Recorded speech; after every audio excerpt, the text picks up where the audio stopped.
Well, all right. Welcome everybody. Another episode of Legend Sports and Amplify. We're always here a couple times a week talking baseball, baseball history, black baseball, Negro League history, all those passions and pursuits that go along with it. And I'm really, really happy this morning to have on. She is a professor of history at University of Delaware, author of quite a number of really, really fascinating works on Black baseball, Negro League baseball history. Professor Sarah Trembanis, how are you?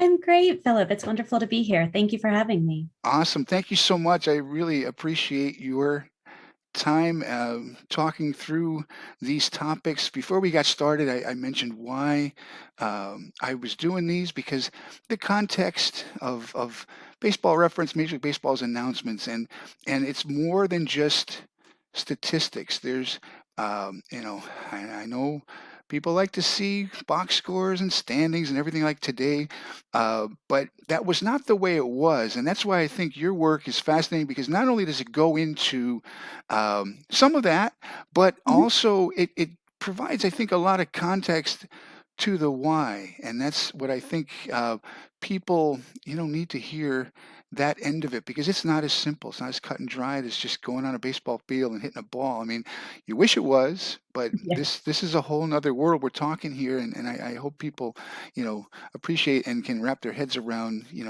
the other aspects of it, the cultural side and the importance of this. So you don't wake up one day and just start researching because you spent a lot of time and Mhm. a lot of work on black baseball and Negro League baseball history. Tell us your origin story. How did you get to today?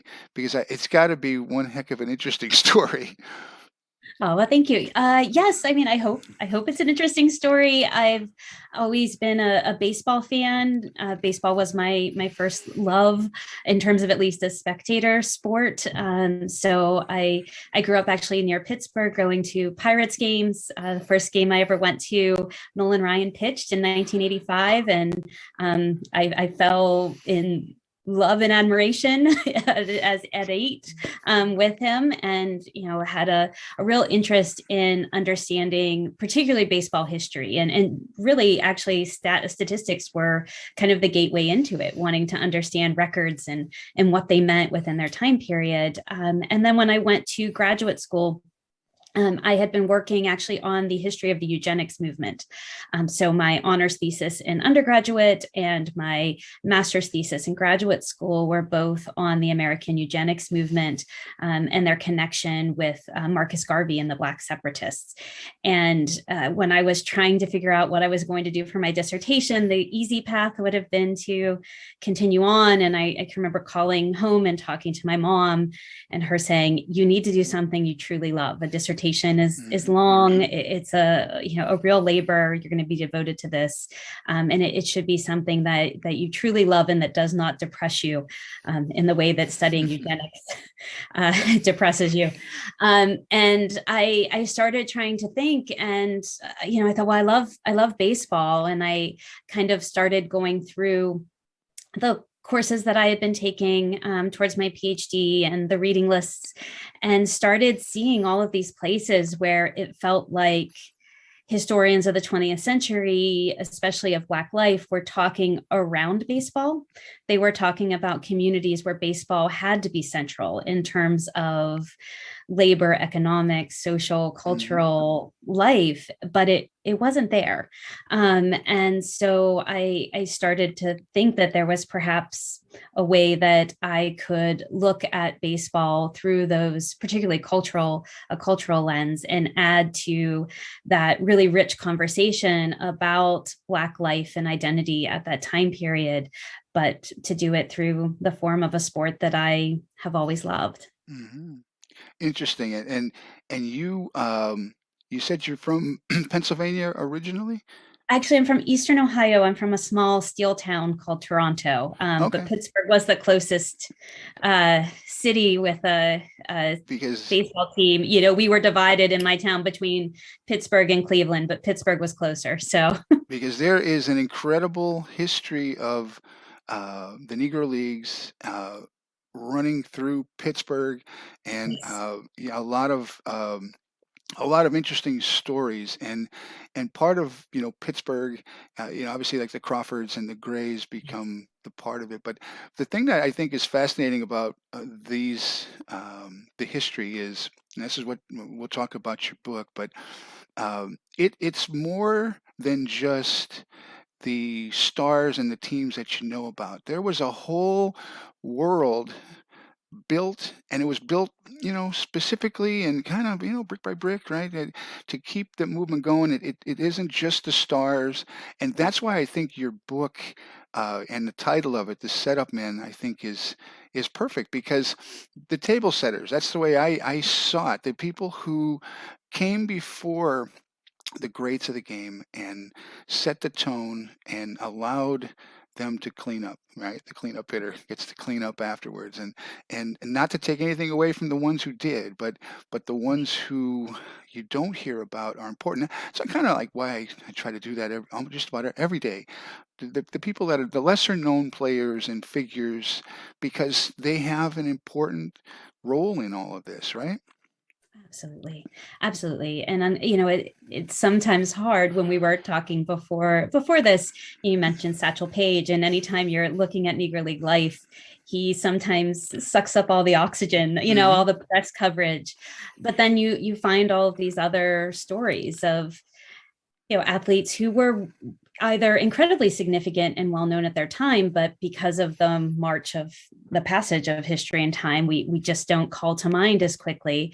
Or the players who were doing semi-pro, who were Hmm. playing for company teams, who were using their skills and talents in a way to bring baseball to their communities. Have commentators and Black activists at the time talking about how important it is to claim baseball as claiming Americanness. And all of those players, regardless of level, were doing that, and they're part of that story. Hmm.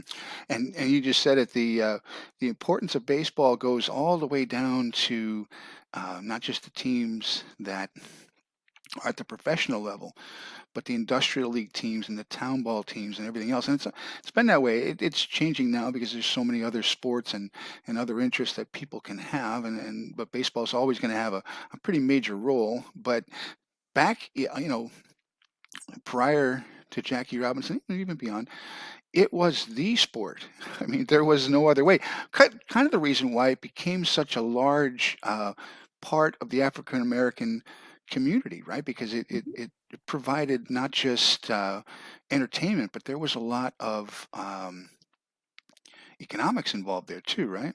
Certainly. Absolutely. And there's been a number of historians who've done really great work on Black enterprise, people like Michael Lomax and others who've gotten into the way that Black baseball was one of the cornerstones of Black communities, especially in the industrial North, during the Great Migration. And, think about all of what you need for a baseball game. You need uniforms, you need people working in the stands, you need sporting goods. So, it did have huge economic ramifications for communities in which Black baseball operated. That's right. So, what are the besides the economic side? There were some other kind of role players here, if you want to call them that kind of grew this movement. When does it start? I mean, black baseball and black history goes back. There were league attempts at leagues going back, as far back into the 1880s, 1870s, either even. And I was familiar with Octavius Cotto growing up north of Philadelphia, so I Good. knew who he was, and so excuse me, but many people don't. And so the history is there. It goes back a long way. Um, what are those other elements besides the economic side? Because I know you talk about in your book and a lot of your work, there's other elements as well. The press, the individuals who owned. Um, baseball stadiums, other things. What are other some of the other areas that were important that led to this? I guess you want to call it the great experiment, right? Yeah, absolutely. So I'm glad you brought up Octavius Cotto. Being now that I'm in Delaware, I try to bring him up and introduce him to my students every Ah, semester in my American history and sports history classes. cool. So I just taught about him a few weeks ago. I think when we look at baseball during this era, and you're very right. I mean, it's this long history of Black baseball. We often want to started with Rube Foster in 1920 and then end it with Jackie Robinson, which curtails so much on either side.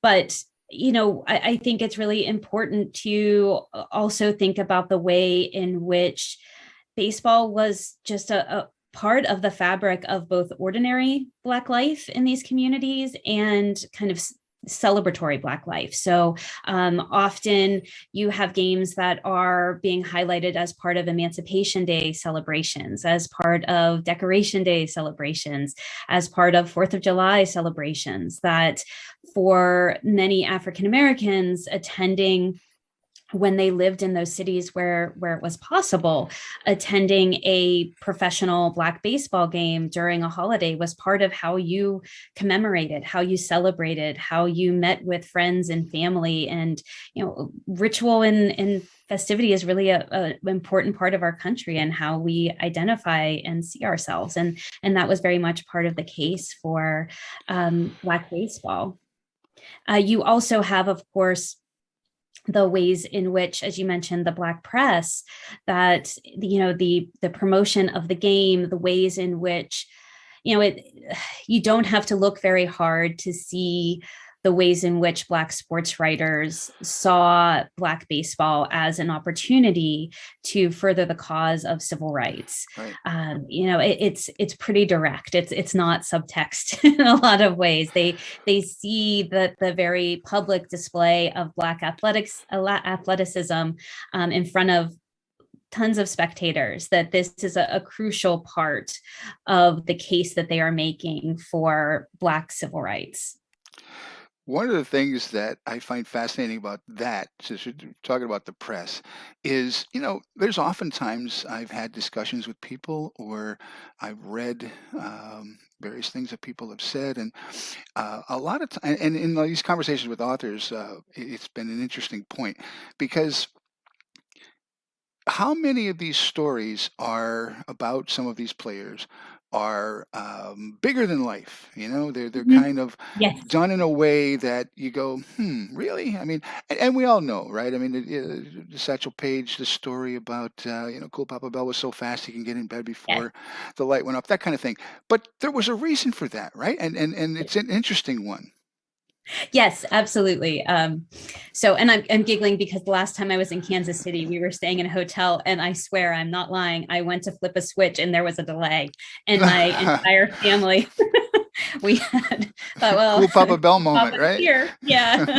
um, so yeah, I mean, I think there really is, if we think about the ways in which the Black press was a press that wasn't just about documentation, but was about furthering Mhm, the cause of Black life and Black success, you during a time of such oppression and violence, Jim Crow, mhm, the crowning of and the mythologizing of these larger than life athletes was incredibly important. mhm.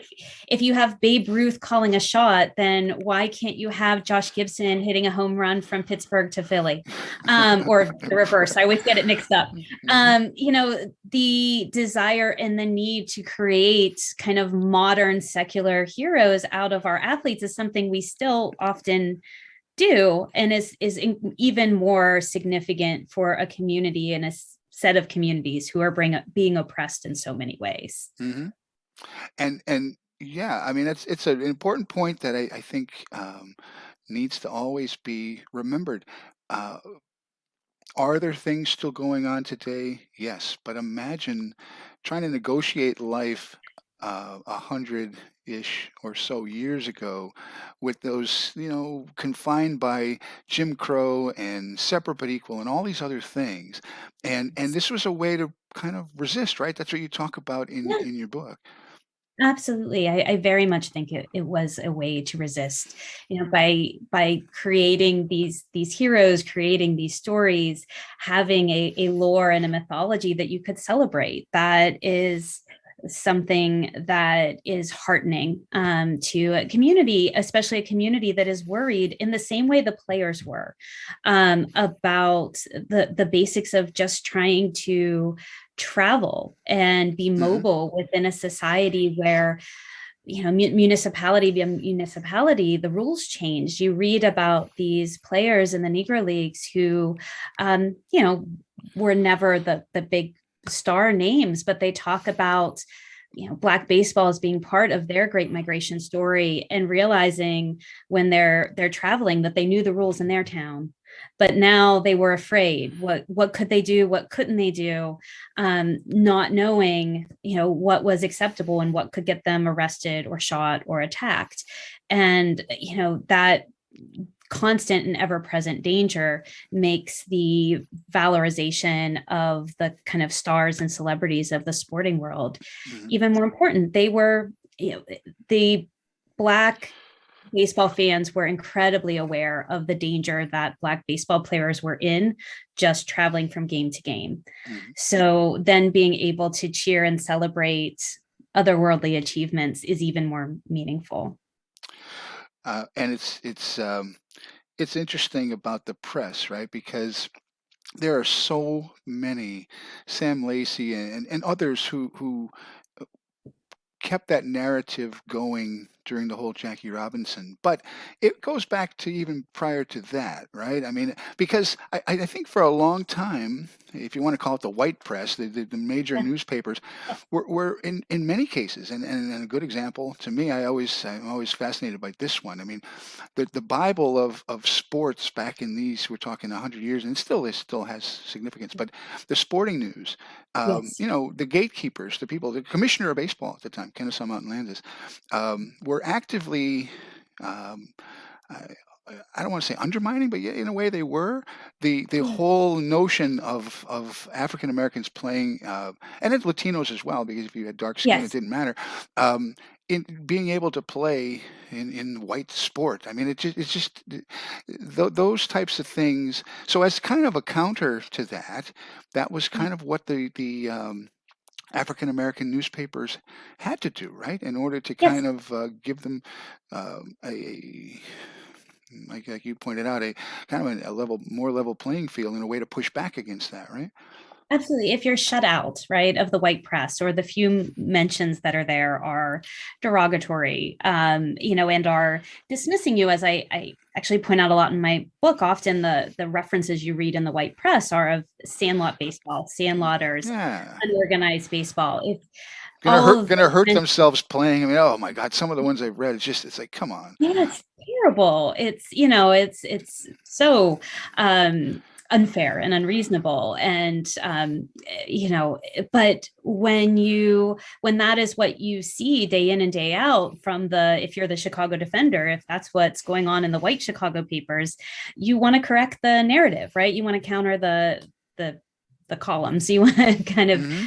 reweigh that. And so giving a spotlight, and a favorable spotlight, to those players and to the game itself, and emphasizing the professionalism and the quality of the game itself is important, because it's attempting to take away the power of those insults that Hmm. are meant to kind of reify white baseball as the one true sport, and Hmm. dismiss and any claims that black players should have to access to the major leagues. I I just always found it funny reading some of these, because that's kind of what you have to do. I mean, you have to go right, and in your research, you know this. I mean, you got to read what the way that it's being portrayed at the time.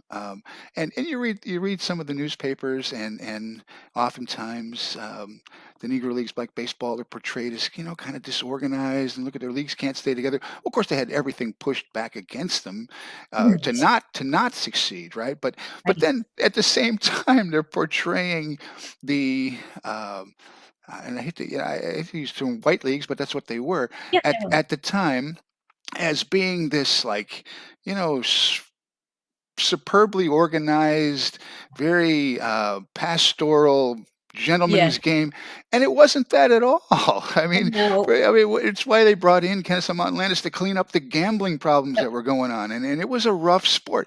Baseball, I mean, it's never really viewed as being as physical a sport as, football, obviously, but it was a rough sport back in the days. It was. But these two narratives were so at odds with each other. It just always made me kind of laugh sometimes when I read some of the way things were portrayed on both ends of it. Absolutely. One of my very favorite images that I've ever found about this is from 1924 in the Pittsburgh Courier, which is this large rendering of a Negro League player, and he's holding a bat, and he points down at a group of people who are disorganized with signs saying, if that's Major League Baseball, or if that's organized baseball, I'm glad they banned me.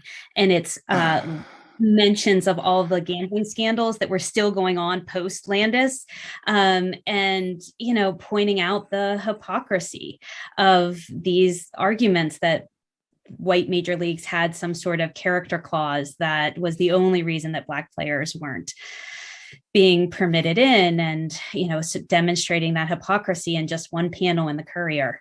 You can see them put the lie to those arguments. Yeah, interesting. Um, so one of the things that I grew up, like I mentioned to you, in Northeast PA, and I Mhm. was able to witness firsthand this. And as a kid, I think I was maybe 8 7 8 years old. This is mid 70s, and the clowns came through Northeast Wow. PA. They were still barnstorming Yep. into the 80s around Mhm. in various parts of the country, and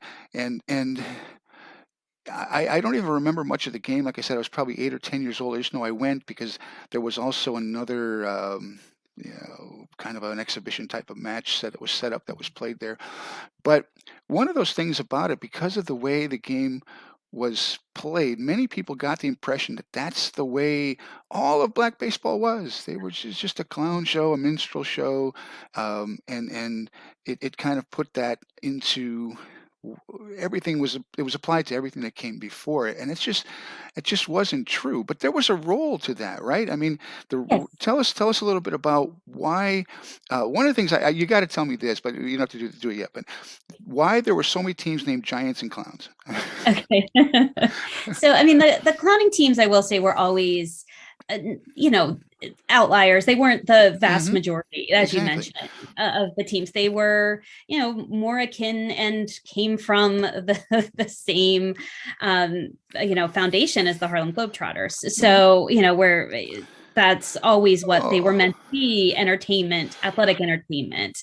The clowns kind of rebrand themselves, in the 1940s, and keep the name, Hmm. but kind of take their clowning routines and actually kind of function more like a minor league team does with their in between inning entertainment today.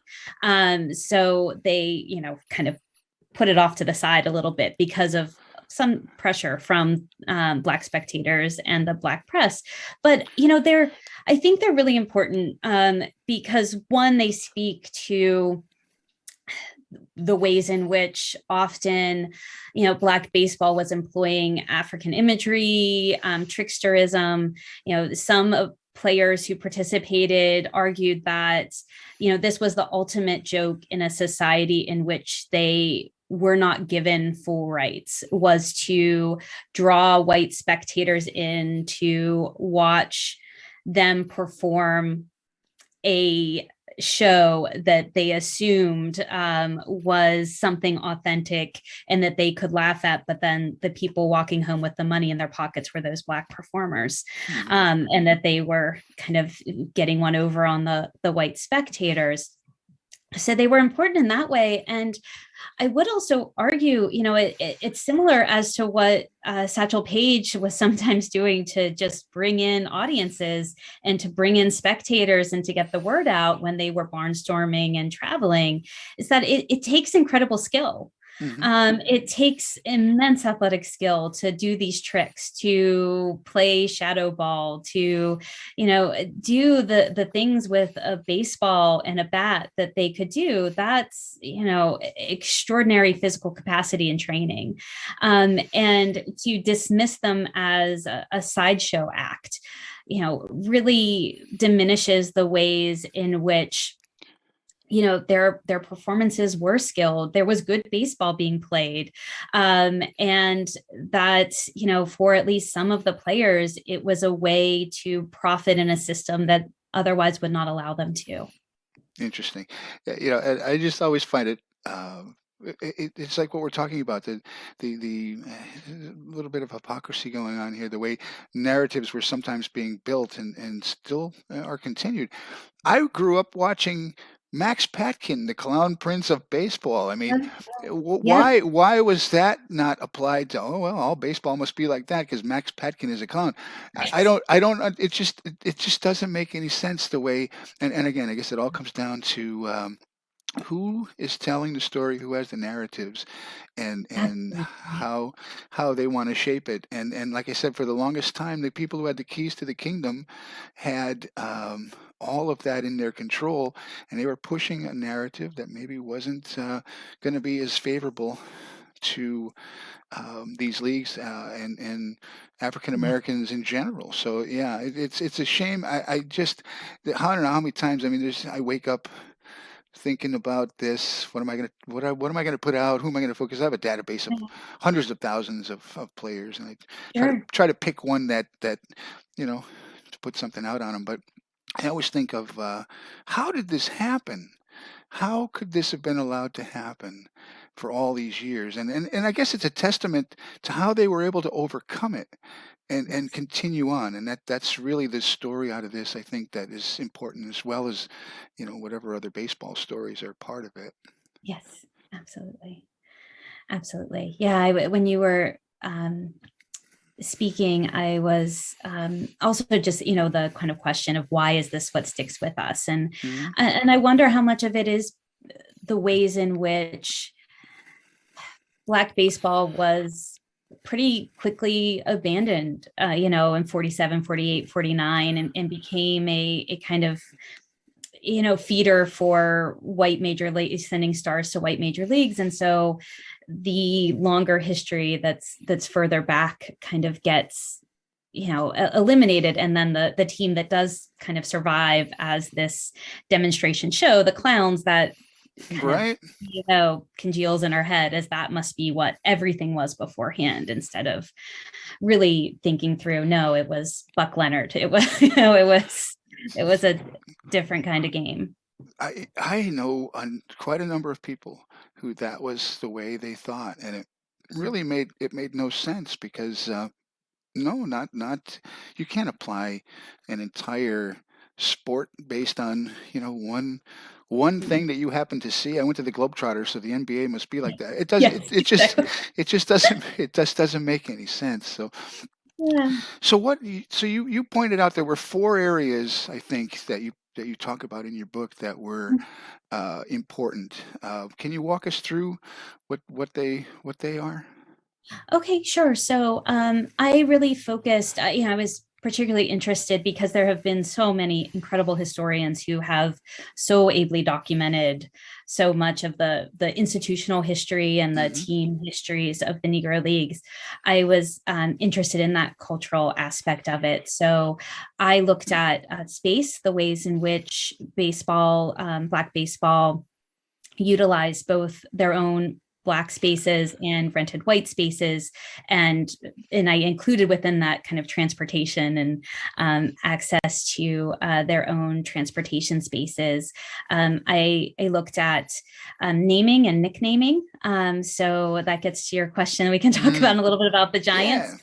Um, I looked at editorial art, which was the thing that I maybe was most fascinated by, the cartoons in the Black press, and in some cases in the white press, the visual images of Black baseball. And then I also talk a good bit about folklore, Hmm. the heroism, the stories, the trickster tales, and the heroic myths of Black baseball.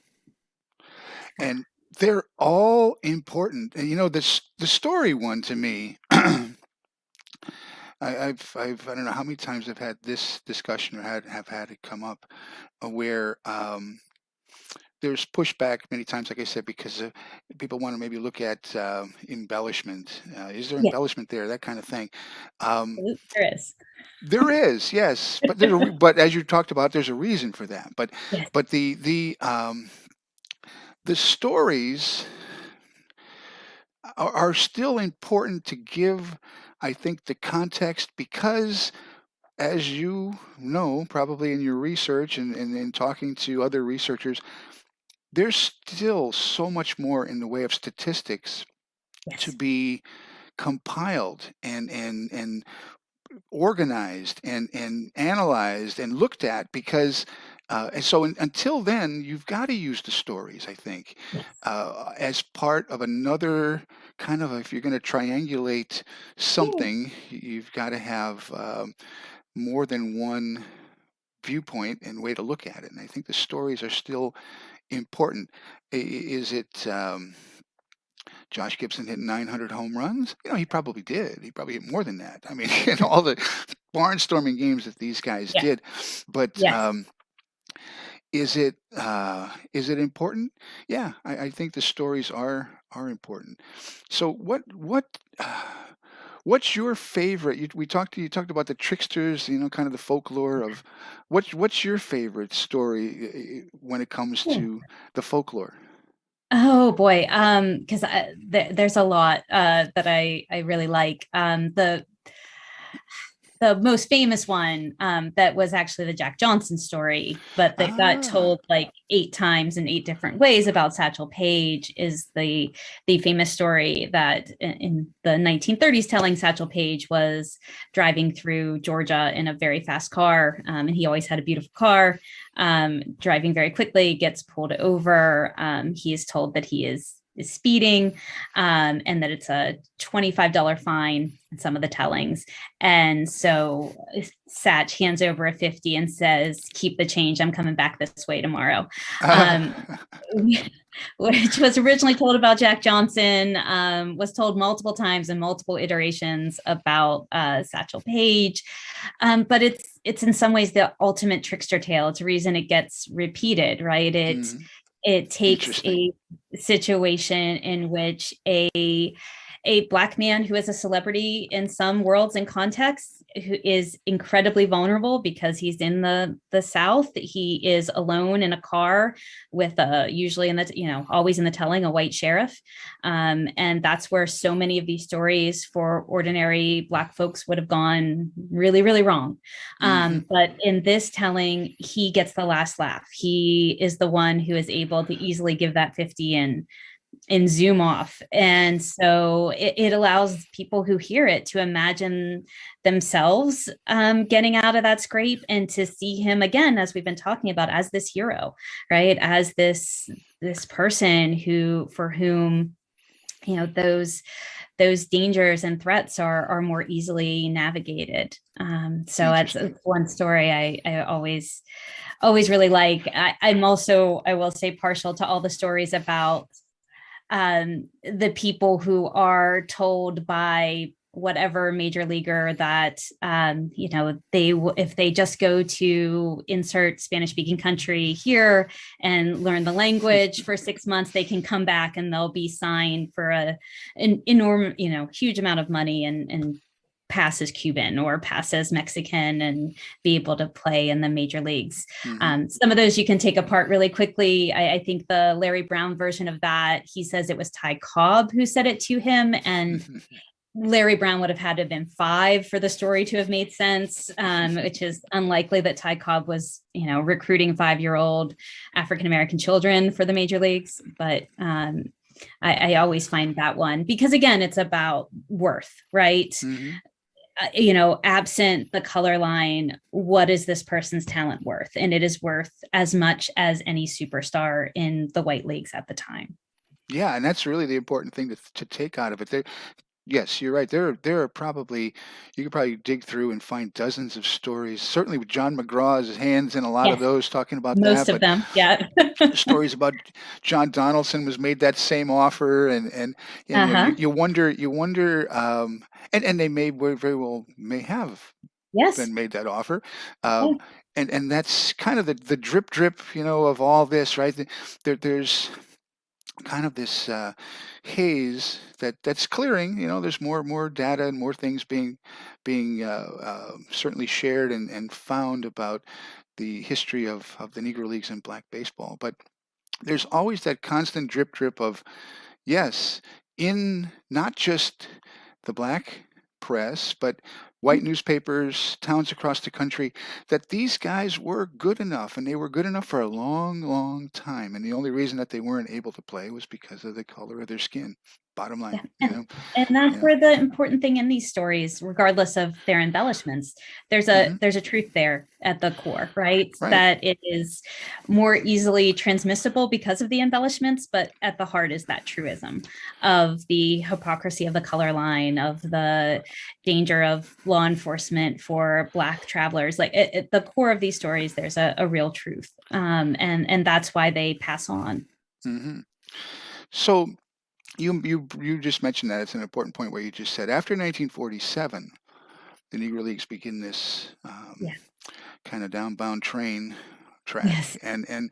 and because their better players were heading into um, white Major League Baseball, the minor leagues, and so forth, people wanted to see how they were going to do. Right? That was Yes.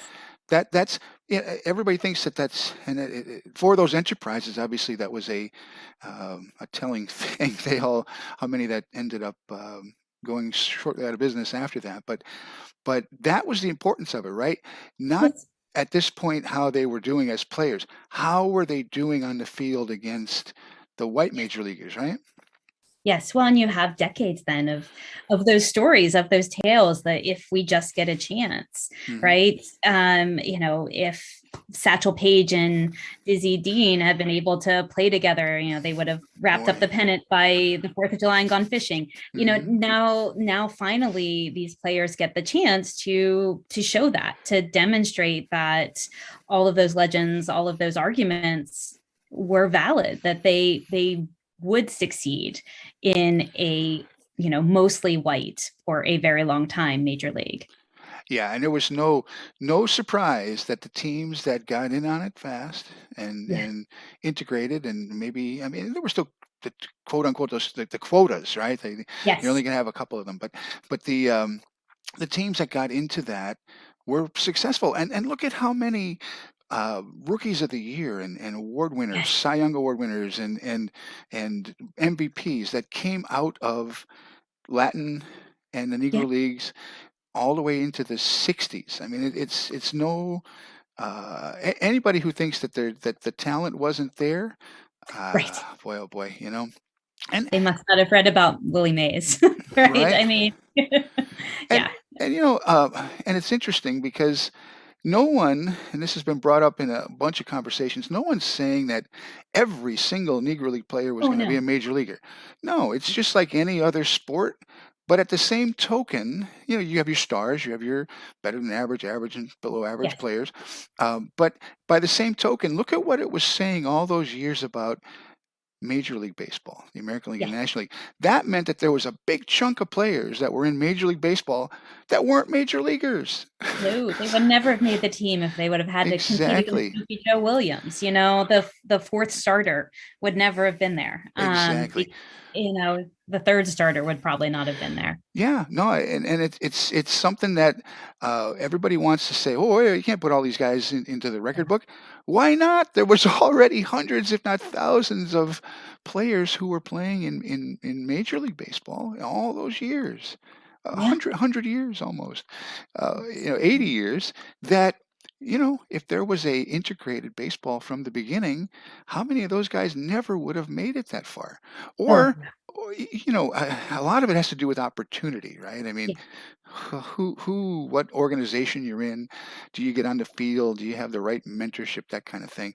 And so who knows? But that's what's been stolen by all this, right? I mean, absolutely, absolutely. I always love, and I actually initially had titled my book "They Opened the Door Too Late," which is Cool Papa Bell's response when he was asked about the timing of integration. He said, I didn't miss out, kind of like Buck O'Neill's "I was right on time." hmm Cool Papa's response was, "Well, they opened the door too late. They missed out on us. They yeah, didn't have the opportunity to test themselves against us or play with us and to see what we often talk about as the golden age of baseball for both white and black baseball. Imagine if you put those two together, you know, what would the 1920s have looked like with right. those superstars playing together, both black and white?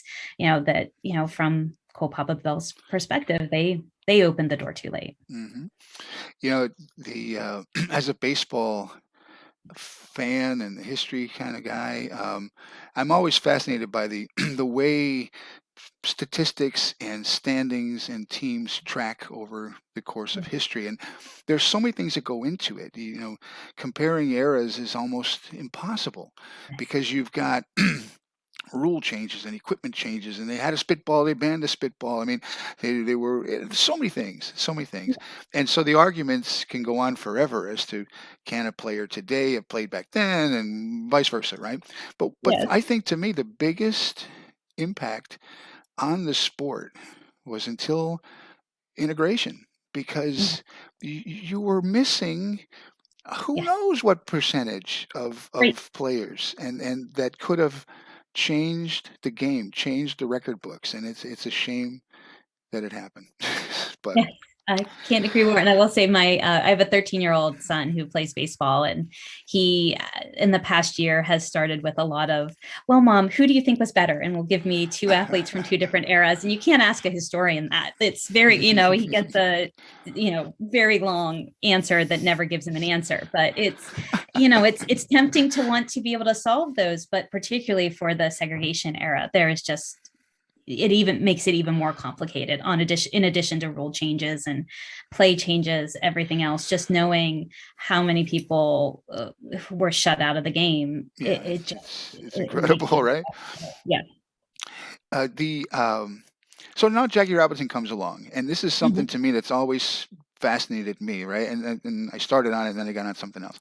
So now the downbound, enterprises, these owners had to be kind of caught in a bind here, I would think. I mean, because Yes. this is your bread and butter. This is how you're making money, and if you now allow these players to go, and in the beginning it was kind of a willy nilly. They just kind of took them. There was no compensation or anything in many cases. But how do you touch at all on the owner side of things? How that was impacted? Yeah.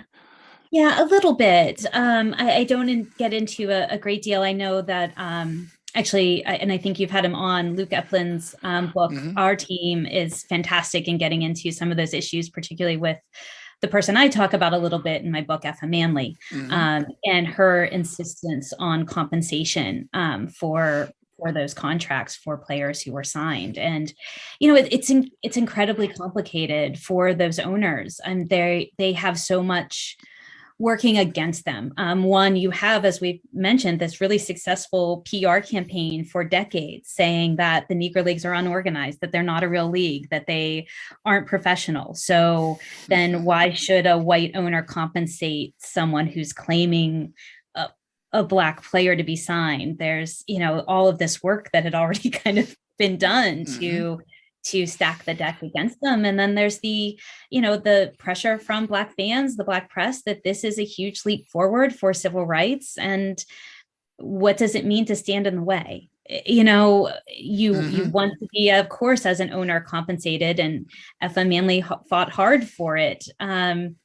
But it seems like for some of the other owners, they decided that the potential for bad PR was not worth the small amount of compensation that eventually started being offered for those players. It just, they were in such a difficult spot. Really, they really Yeah, were. Yeah.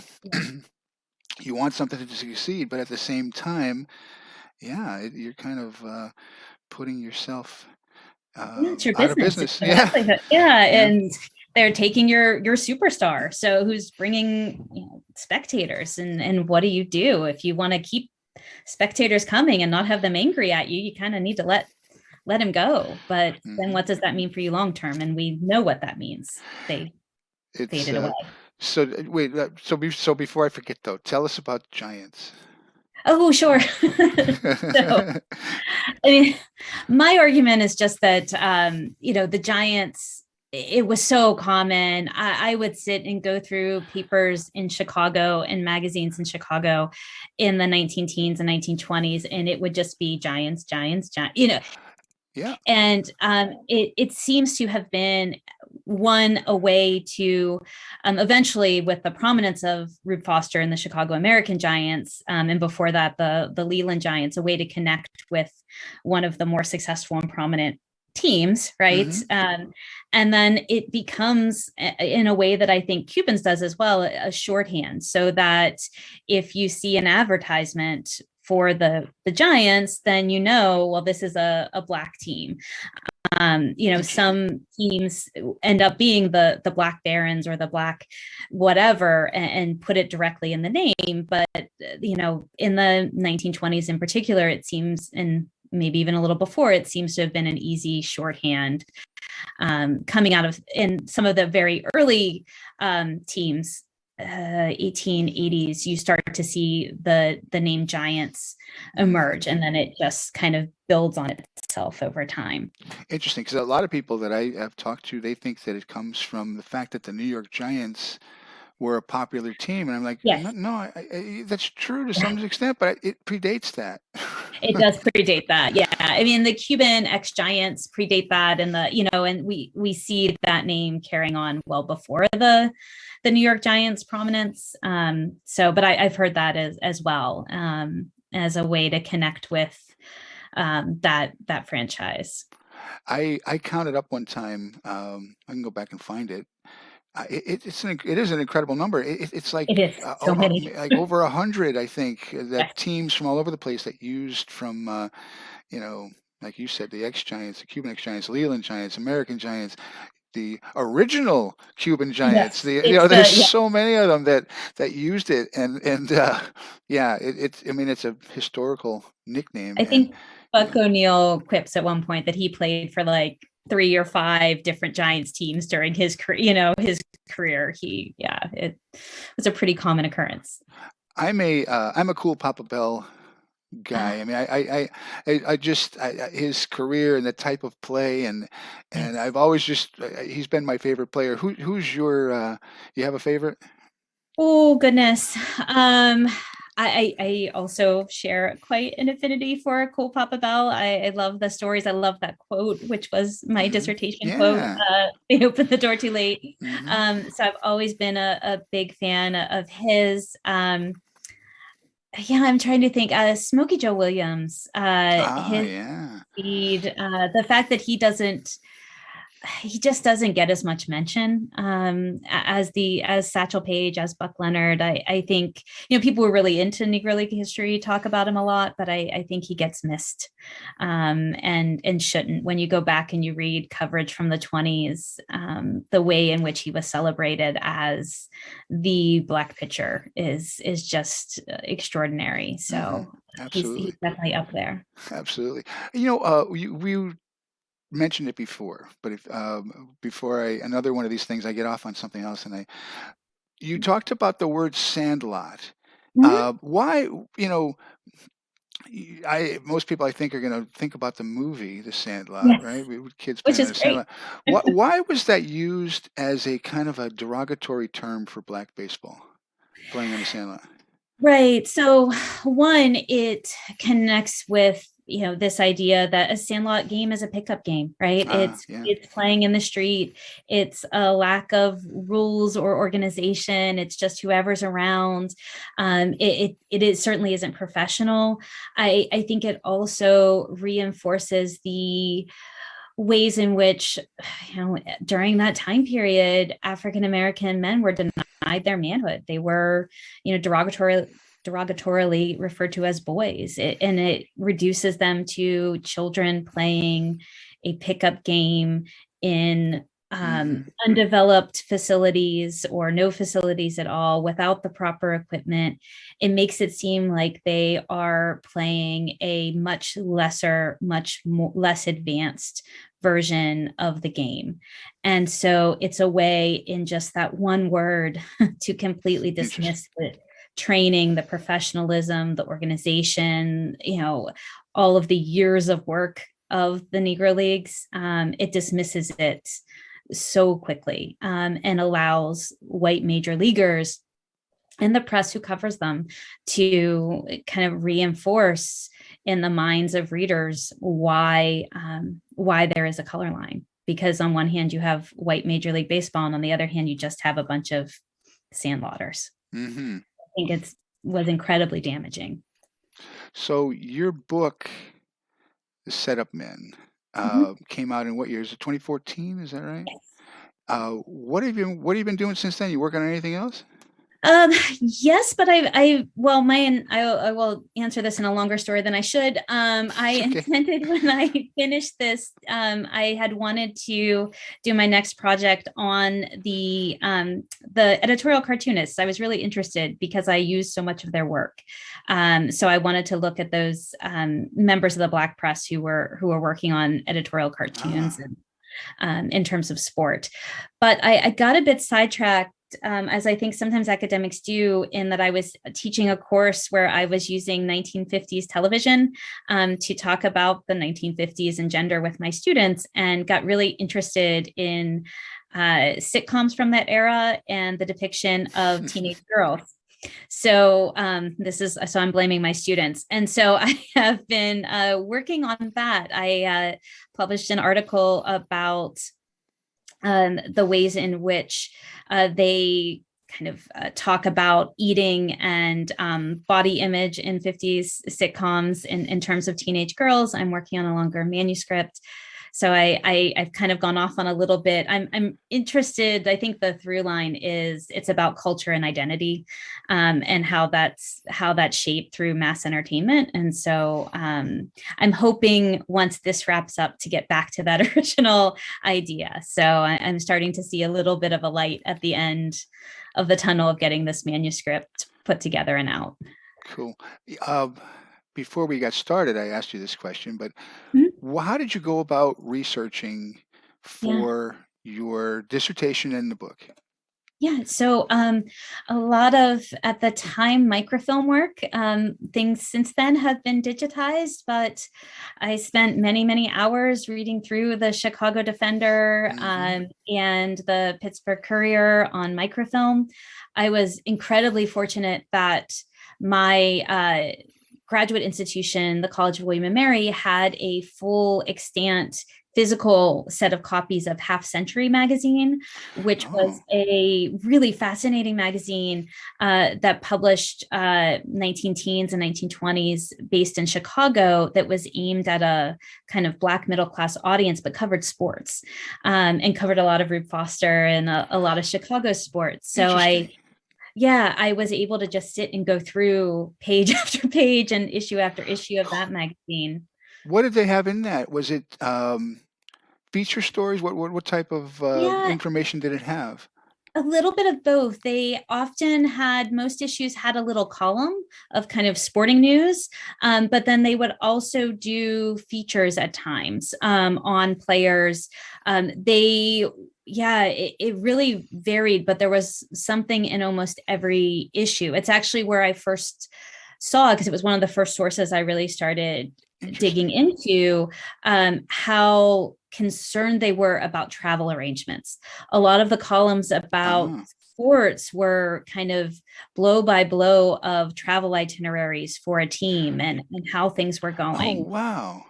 That Yeah, is fascinating. yeah, I had it was never heard of amazing. it. I had never Yeah. heard of that before. That's a pretty interesting source of material. Yeah. Yeah, yeah, Very, it very was cool. great. So, and it gave me great image. I have an image in my book of a what seems to be a grandfather and a grandson playing baseball, and they would highlight sports on their covers sometimes. So I was able to use some of those to get a sense of how, middle class magazines were processing baseball at the time. What years were they Oh goodness. writing? And it's now been a few years since I've looked at them. I believe they started in the 19 teens, and I think they folded in the early 30s. Oh, Yeah, so it wasn't a boy. long-lived enterprise, but long enough, and it covered an interesting time period. Imagine it just made me have a flashback talking about the 1930s. Think about now, you have all this pushback, but now the depression comes along, Yes, and boy, oh boy, the number of teams and other enterprises that collapsed in the yes, 1930s because of the depression. I can't even imagine that time period, having to deal with what these individuals had to deal with and to overcome it and keep things going.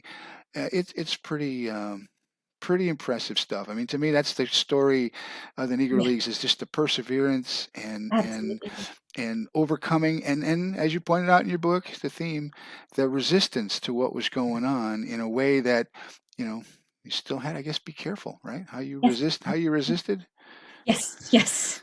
Can't be too overt, right? It's Right. too dangerous. But yeah, I mean, if you think during the Great Depression, just of, to your point about statistics, right? How many games were teams Oh, playing just to try to keep themselves going, right? Well, if we get another game here, maybe we can get enough money that, compensate the players a little more. And so let's add mm-hmm, three more games, four more games, playing double, triple headers, trying to, mm-hmm. it's really such a grind and Oh my under goodness. Yeah, terrible conditions. you can't even, these guys, like you just said, playing on a weekend, they may have played two, three, four, 5 games in a weekend. Some were league games, some were not. Sometimes they played triple headers. The conditions, and so, to put statistics to that Yes. is, to Yes. me, it's already a losing proposition, because you don't have the same set of defaults here. I mean, No. that the major leagues and even the minor leagues were dealing with, that these guys had to deal with. Like you just said, it's all about the money. And Yes. so if you had a league game, and all of a sudden, hey, you can go play some barnstorming game somewhere and Yes. make a couple of bucks, of course they're going to Of course do they're gonna it.